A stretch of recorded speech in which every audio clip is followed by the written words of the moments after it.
Hello, this is the ancient Georgian territory. They call it Kartsaki. In Turkish we call it Aktaş. ახლა ვიმყოფებით ანისი ყარსის საზღვართან.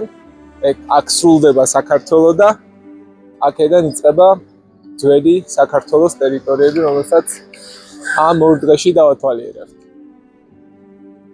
ახლა მივუყვები შეითანის ციხის გზას. ეს არის ისტორიული ციხესიმაგრე, რომელიც მდებარეობს დღევანდელი თურქეთის ტერიტორიაზე, ართვინის პროვინციაში, ჩილდირის ტბასთან ახლოს. ასეთი ხედით ზღვის დონიდან არის 2000 მეტრზე, რაც მას სტრატეგიულად მნიშვნელოვან ობიექტად აქცევდა ანტიკურ და შუა საუკუნეებში. ასე მივდივართ ციხესთან. ფეხით შეგვიძლია მივიდეთ ციხის უკიდურეს მისადგომებთან, მაგრამ აქედანაც უკვე ძალიან კარგად ჩანს შეითანის ციხე, რომელიც თარგმანში ნიშნავს ეშმაკის ციხეს. სავარაუდოდ ეს სახელი ეშმაკის ციხე, იმიტომ დაერქვა, რომ ციხე მიუწვდომელ ადგილზე მდებარეობდა, იდუმალი იყო ატმოსფერულ ცეში და ადგილობრივ ლეგენდებთანაც არის დაკავშირებული. და სავარაუდოდ ციხე მიეკუთვნება უძველეს ეპოქას, პირველ 1000 წლეულს, ჯერ კიდევ ურარტუს პერიოდში არსებობდა და სხვადასხვა ეპოქაში ციხეს იყენებდნენ რომაელები, ბიზანტიელები, არაბები, სელჩუკები, ოსმალები და განსაკუთრებით მნიშვნელოვანი იყო შუა საუკუნეებში, როდესაც იგი კონტროლდებოდა ჩრდილო-აღმოსავლეთ ანატოლიის გზების გასაყარზე და აკონტროლებდა ყველა სავაჭრო მარშრუტს. ეს ციხე გახლავთ თურქეთში ყველაზე პოპულარული ადგილი, განსაკუთრებით მათთვის, ვისაც აინტერესებს ბუნებრივი სილამაზისა და ციხესიმაგრეების შერწყმა. ერთ-ერთი ლეგენდის თანახმად ამ ციხეში ცხოვრობდა ბნელი მმართველი და სწორედ ამის გამო ხალხმა მას ეშმაკის, შეითანის სახელი დაარქვა. ციხე აგებულია ბუნებრივ კლდოვან მასივზე, ნაწილობრივ შერწყმულია თავად კლდესთან.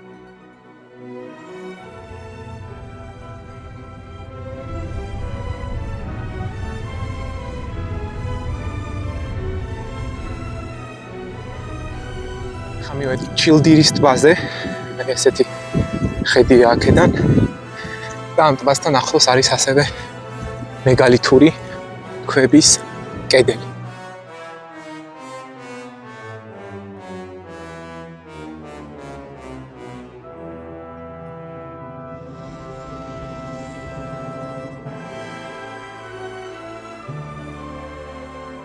განსაკუთრებული აქედან ჩილდირის ტბაზე და ეს ზემოთ რაც დიდი ქვებია დარჩენილი, ეს არის ზუსტად იმ მეგალითური ციხის ნაშთები, რაც ოდესღაც აქ მდებარეობდა. ეს ზუსტად უსვამს ხაზს, რომ აქ იყო ცივილიზაცია, მას წყალი სჭირდებოდა, წყალში თევზი იყო, ანუ საკვებითაც ფაქტიურად უზრუნველყოფილები იყო.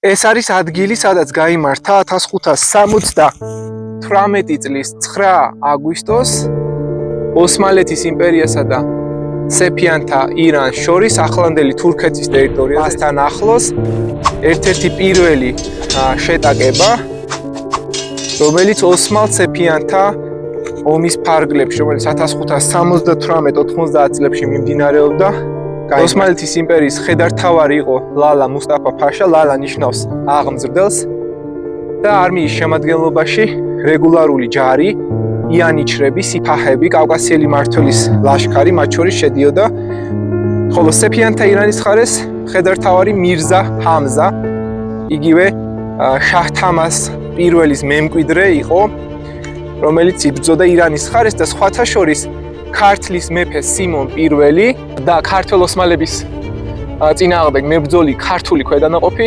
სწორედ ამ ბრძოლაში იყო ჩართული. ბოლო ჯამში ჩილდირის ბრძოლა მოიგო ლალა მუსტაფა ფაშამ, დაამარცხა ირანული და ქართული ძალები და ბრძოლაში დაიღუპა მრავალი ირანელი, მათ შორის ქართველი მებრძოლი მეფე სიმონ პირველი კი ტყვედ ჩავარდა და იგი სტამბოლში გაამგზავრეს, სადაც შემდგომ მრავალი წელი გაატარა ტყვეობაში.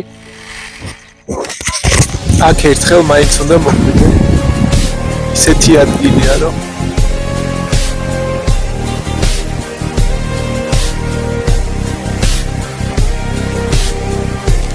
ჩილდირის ტბა ჩრდილო-აღმოსავლეთ ნაწილში მდებარეობს თურქეთის, არდაჰანისა და ყარსის პროვინციების საზღვარზე, საქართველოსა და სომხეთთან არის ახლოს. ტბა ზღვის დონიდან დაახლოებით 1959 მეტრზეა განლაგებული და მისი ფართობი 3 კვადრატულ კილომეტრს შეადგენს. მაქსიმალური სიღრმე კი არის 42 მეტრი. ზამთარში მთლიანად იყინება და საშუალებას იძლევა, რომ ადგილობრივებმა და ტურისტებმა ისარგებლონ ყინულზე, ცხენებით, მარხილის სრიალითა და სხვა საზამთრო აქტივობებით და ტბის გარშემო ფაქტობრივად ძირითადად ტერიტორია მეცხოველეობისთვის იყენება. ამ ტბის მახლობლად მდებარეობს ისტორიული ქალაქი ანისი, რომელიც ცნობილია თავისი შუა საუკუნეობრივი არქიტექტურითა და კულტურული მემკვიდრეობით. ასევე ტბის მახლობლად მდებარეობს ქაჯის ციხე, რომელიც თქვენ უკვე ნახეთ. ის იყო ადგილი, სადაც დაამარცხა ჩილდირის ბრძოლაში სელიმმა სპარსი შაჰი. და ჩილდირის ტბა თავისი ესეთი ბუნებრივი სილამაზისა და ისტორიული მნიშვნელობით არის ერთ-ერთი ყველაზე მიმზიდველი ადგილი ტურისტებისთვის, განსაკუთრებით მათთვის, ვინც დაინტერესებულია ბუნებით, ისტორიული ძეგლებით და ზამთრის სპორტით. ეხლა ჩამოვედით ჩილდირის ტბაზე, აი სანაპიროზე უკვე მთიდან და აი ხედავთ როგორი სასიამოვნო გარემოა. აქ ქირავდება ნავები, აქვე არის თევზის სამი კიტნე, სადაც შეგიძლიათ დააგემოვნოთ ამ ტბაში დაჭერილი თევზი სხვა პროდუქტებთან ერთად და ამ საოცარ ადგილზე თოლიებიც შეგხვდებათ. ასე გადადიხარ ასეთ ტბაში გაკეთებულ ვერანდაზე და სრული სიგიჟეა მეგობრებო აქ ყოფნა. ეხლა წავიდეთ და დავაგემოვნოთ როგორი თევზი აქვთ აქ და საერთოდ რა აქვთ. ასე შედიხარ და ასეთი გარემო დაგხვდებათ აქ.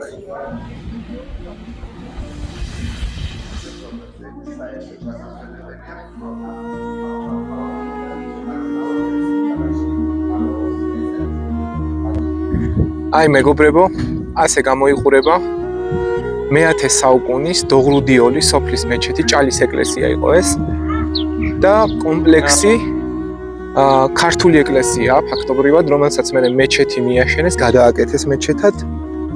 აქ ხვდებით ორ რელიგიურ ნაგებობას, ქრისტიანულ ეკლესიას და მოგვიანებით აშენებულ მეჩეთს. უკან ხედავთ თქვენ ჩილდირის ტბას და ჩილდირის ტბის გადმოსწვრივ არის სოფელი და ამ სოფელში გვხვდება ეს მეჩეთი. აი ამით დაგემშვიდობებით და ახლა წავალთ უკვე ყარსში. აბადროებით.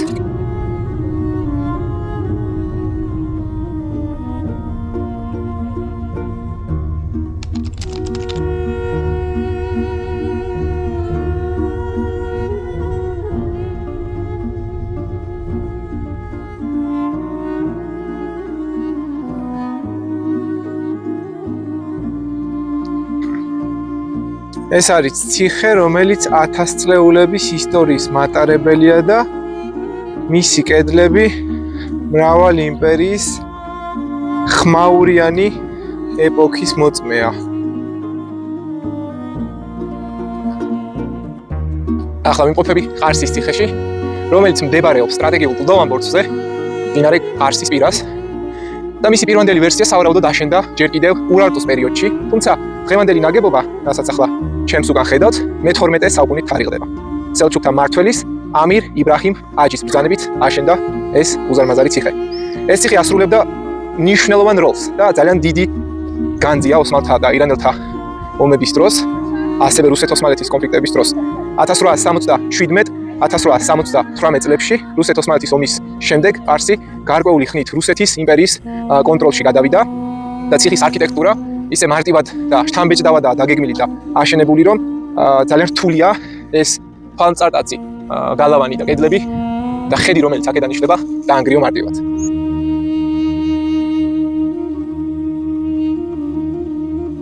ყარსის ციხის ისტორია შორეულ წარსულში გვაბრუნებს. მიუხედავად იმისა, რომ ზუსტი და დეტალური ისტორია პირველ წყაროებში რთულად იკითხება, გავრცელებული ვარაუდით, მისი ადრეული ფორმა ურარტუს სამეფოს ხანას მე-9-მე-7 საუკუნეების ეპოქას ძველი წელთაღრიცხვით მიეკუთვნება, თუმცა ციხის დღევანდელი სახე ჩამოყალიბდა მე-12 საუკუნეში, როდესაც ის სელჩუკთა სულთანმა ამირ იბრაჰიმ აჯიმ ააშენა 1153 წელს სელჩუკთა არმიისთვის სტრატეგიული სამხედრო მიზნებისთვის.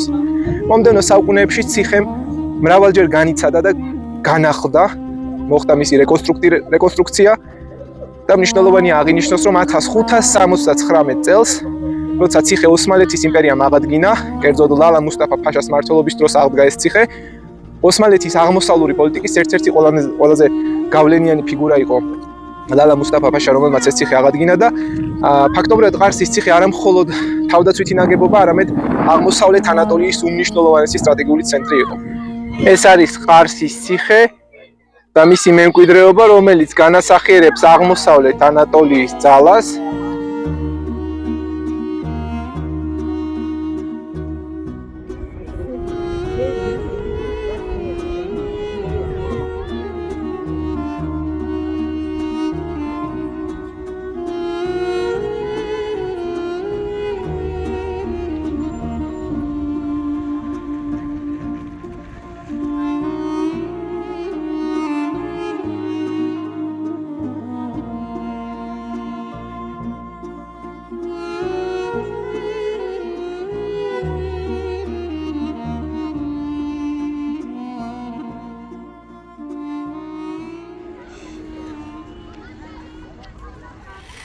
დილის 6 საათია.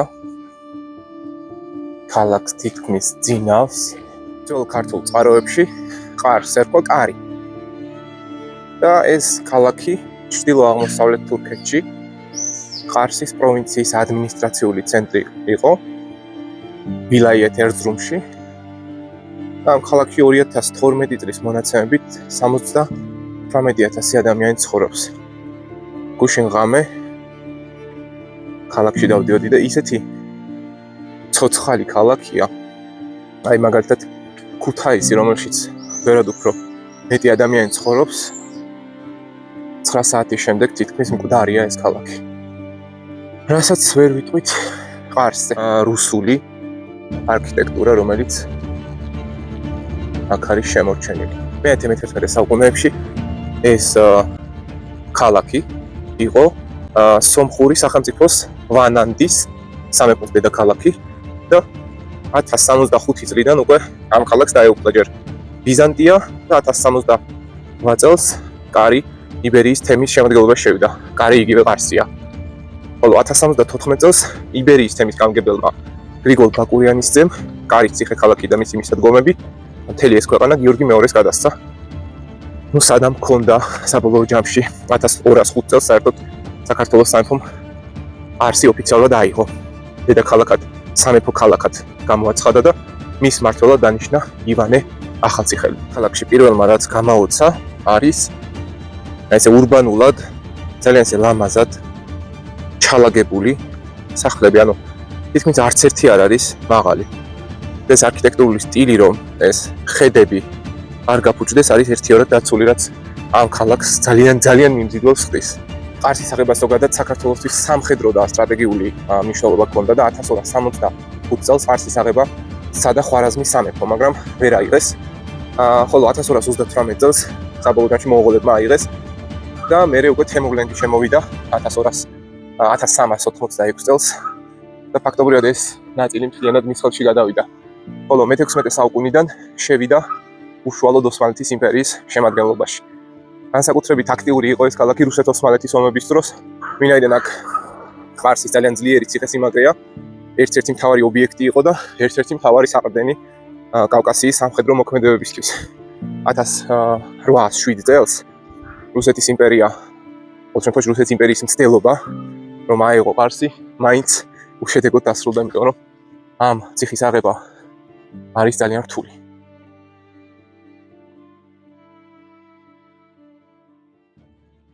ზოგადად მოგზაურობებისას, რასაც ვაკვირდები ხოლმე და ხვდები, ჩვენი ქვეყნის ერთ-ერთი მთავარი პრობლემა არის ის, რომ ყოველთვის არის ძალიან დაძაბული პოლიტიკური გარემო.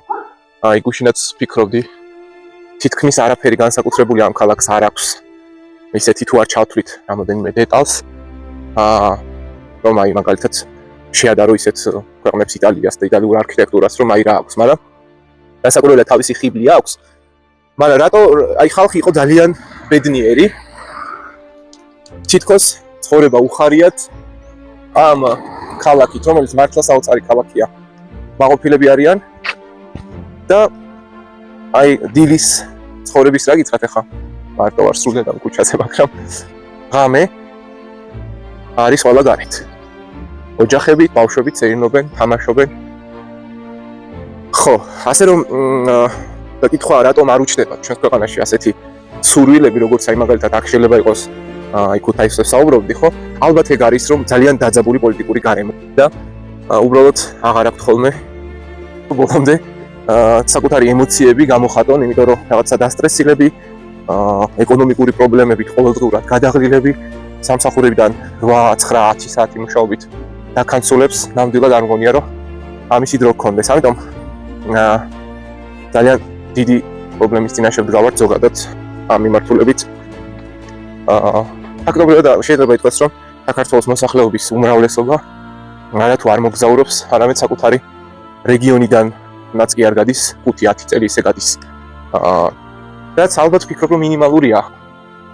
და ადამიანმა რომ რაღაცა ეს ცხოვრების ხალისი შეიგრძნო, აუცილებელია რომ რაღაცნაირად კონდეს ჟინი, რომ იარო იმოგზაურო ერთი დღე მინიმუმ, 2 დღე საკუთარ თავს დაუთმო. ხო, ეს მინდოდა მეთქი რუსული დაგეგობა. ეს შენობა, რესტორანია, ცნობილი არის განსაკუთრებული ბატის ხორცით. გუშინ საღამოსაც რიგი იდგა ფაქტობრივად აქ და ხედავთ, რომ 1890 წლიდან არსებობს და განსაკუთრებული კულტურა აქვს ხველის და ბატის ხორცის. კიდევ ნურან აბას რესტორანი, რომელიც ცნობილია თავისი ბატის ხორცით. ნახეთ როგორი ფოტო აქვს. აქ რომ მოხვალთ, ამ ციხის ამ ნაწილში არის ესეთი პატარა შენობა. ასე რომ ესტუმრეთ. ეს არის ერთ-ერთი მნიშვნელოვანი სომხურ ქართული ციხე კომპლექსი, რომელიც ახლა მეჩეთად არის გადაკეთებული და მთლიანად ეხა შემოვლით და გაჩვენებთ. განსხვავებული სტილი და არქიტექტურაა და ნახოთ. ეს გახლავთ სომხური 60 კილო ეკლესიის ყოფილი ტაძარი ყარსში, თურქეთში, რომელიც აშენებულია მე-10 საუკუნის შუა პერიოდში სომხური ბაგრატიდების მეფე აბას პირველის მიერ. იგი მეჩეთად გადაკეთდა 1579 წელს და მე-19 საუკუნისა და მე-20 საუკუნის დასაწყისში იგი გადაკეთდა ჯერ რუსულ მართლმადიდებლურ, შემდეგ კი სომხურ საკათედრო ტაძრად.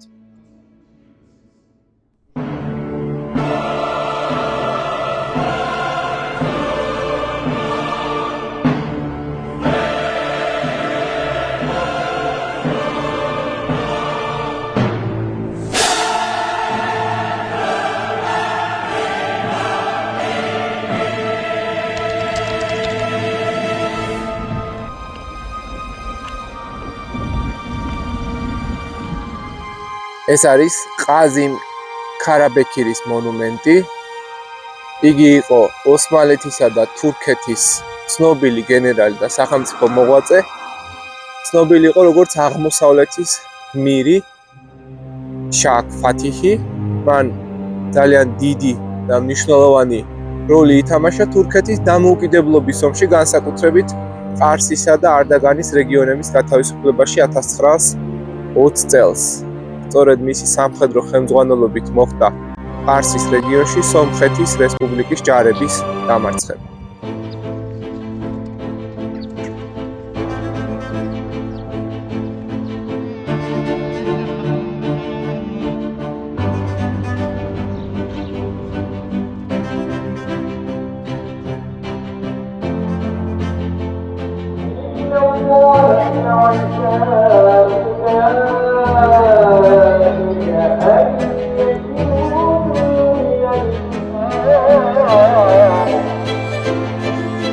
ახლა მოვედი მუზეუმში. აქ არის ყველის მუზეუმი.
მოგესალმებით ანისიდან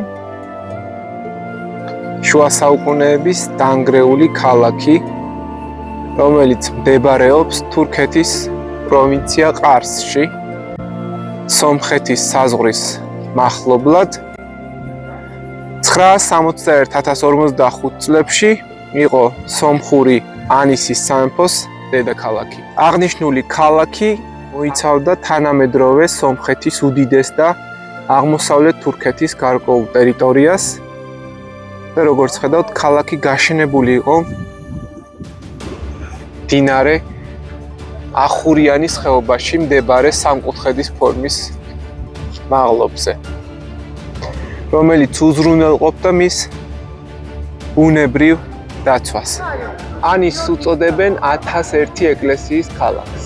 მასზე გადიოდა რამდენიმე სავაჭრო გზა. ანისის შენობები, სასახლეები და ციხესიმაგრეები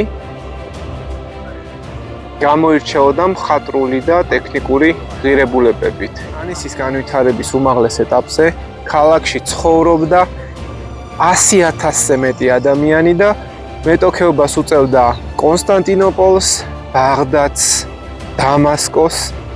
ეს ქალაქი ანისი 1319 წლის მიწისძვრის შედეგად მთლიანად განადგურდა. სომეხი ისტორიკოსები, კერძოდ ეღიშე და ლაზარ პარფეცი, ქალაქს პირველად მოიხსენებენ მე-5 საუკუნეში. ისინი მას აღწერენ როგორც კამსარაკანის მიუდგომელ ციხესიმაგრეს. ქალაქმა ეს სახელწოდება მიიღო ციხესიმაგრისა და წარმართული დასახლების ანი კამაჰისაგან, რომელიც მდებარეობდა კარინის რეგიონ დარანაკში. გარკვეული პერიოდი ანისი ცნობილი იყო ხნამკის სახელწოდებით. ისტორიკოსებს შორის არ არსებობს კონსენსუსი იმის შესახებ, თუ რატომ ეწოდა ქალაქს ეს სახელი. გერმანელი ლინგვისტი, სომხური ენის მცოდნე ჰაინრიხ ჰიუმშმანი ვარაუდობს, რომ სიტყვა შეიძლება მომდინარეობდეს სომხური სიტყვიდან ხნამელი, რომელიც სომხურად ნიშნავს ზრუნვას.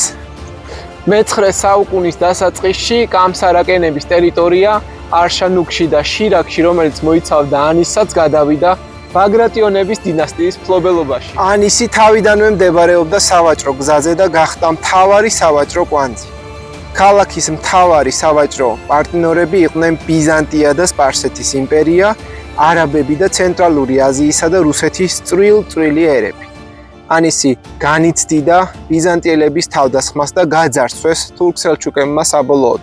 1064 წელს ანის თავს დაესხა თურქ-სელჩუკების სულთანი ალფ არსლანი და 25 დღიანი ალყის შემდეგ აიღო ქალაქი. 1072 წელს სელჩუკებმა ანისი ქურთული წარმოშობის შედადიანების დინასტიას მიჰყიდეს.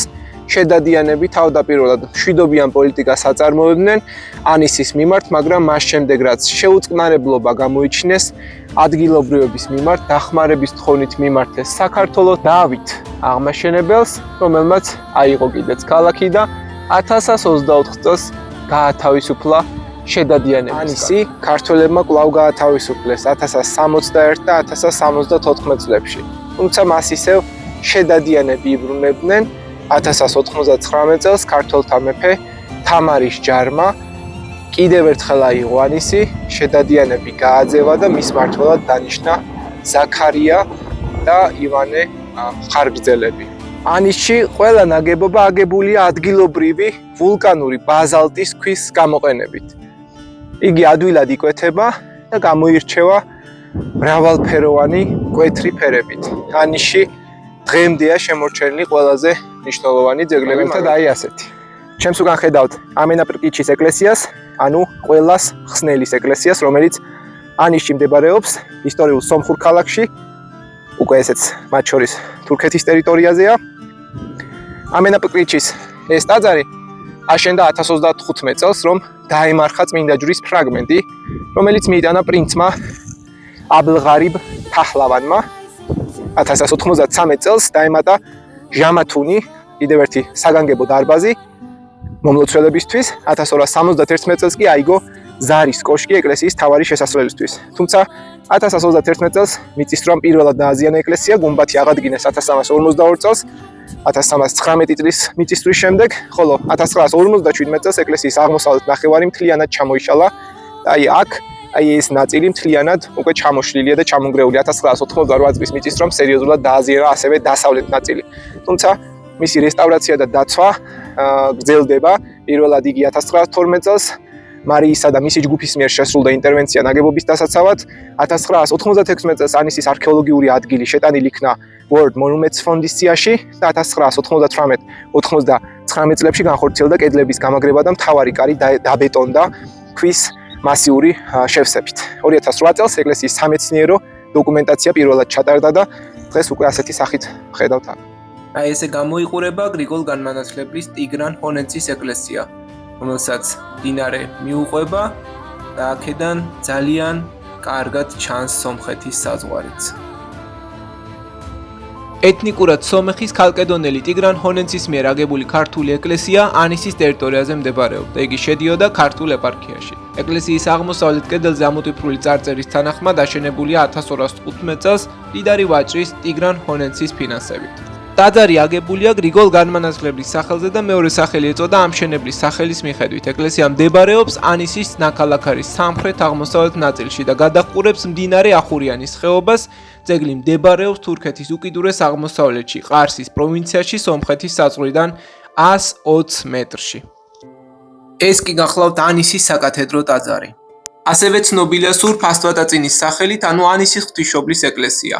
აგებულია 999-1001 წლებში ბაგრატუნების კარის არქიტექტორ თრდატის პროექტის მიხედვით და თითქმის ნახევარი საუკუნის განმავლობაში იყო კათალიკოსის სომხური სამოციქულო ეკლესიის მეთაურის ადგილსამყოფელი. ამჟამად ტაძარი ნაწილობრივ დანგრეულია.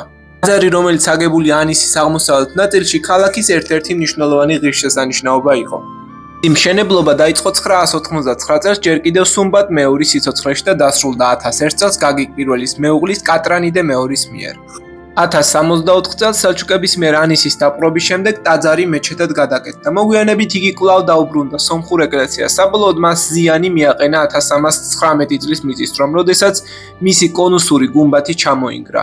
ამის შემდეგ ანისი თანდათან მიატოვეს და ეკლესია აღარ მოქმედებდა. ეკლესიის ჩრდილო-დასავლეთ კუთხე ძლიერ დაზიანდა 1988 წლის სპიტაკის მიწისძვრის შედეგად.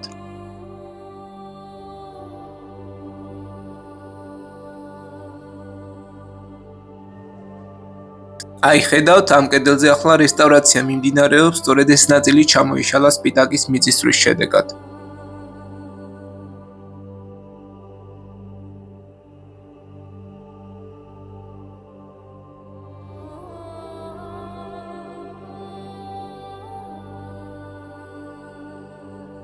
აი ეს გახლავთ შიდა ციხე, რომელიც მე-7 საუკუნით თარიღდება. ახლა მოვედით მანუჩარის მეჩეთთან. მან სახელი მიიღო მისი მშენებლის, შედადიანების დინასტიის წარმომადგენლის მანუჩარ იბნ შაბურის მიხედვით. მეჩეთის შემორჩენილი უძველესი ნაწილი მისი ჯერ კიდევ უცვლელი მინარეთია. ძალოცავი დარბაზი, რომლის ნახევარი გადარჩა, თარიღდება მე-12-მე-13 საუკუნეებით. 1906 წელს მეჩეთი ნაწილობრივ შეკეთდა, რათა მასში განთავსებულიყო საზოგადოებრივი მუზეუმი, რომელშიც ნიკო მარის გათხრების შედეგად ნაპოვნი საგნები განთავსებულიყო.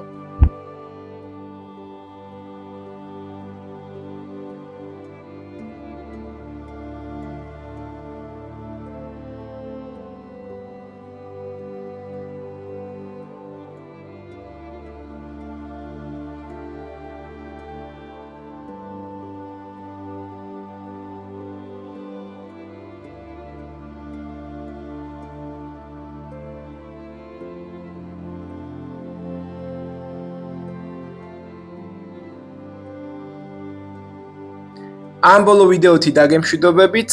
ახლა ამოვწურე ფაქტობრივად ანიშის სანახავი ყველა ადგილი. იმედია მოგეწონათ მსგავსი ვიდეო და თუ მოგეწონათ, აუცილებლად გააზიარეთ და აჩვენეთ მეგობრებს ეს უძველესი ისტორიული ქალაქი, რომელიც ერთხელ მაინც აუცილებლად უნდა ნახო. ამ ქალაქში მოსვლა ყველას, მათ შორის მეც, ძალიან დიდ ბედნიერებას განიჭებს და აუცილებლად აღგიდგენს იმ ძველ გრძნობებს, რაც უძველეს საქართველოში იყო.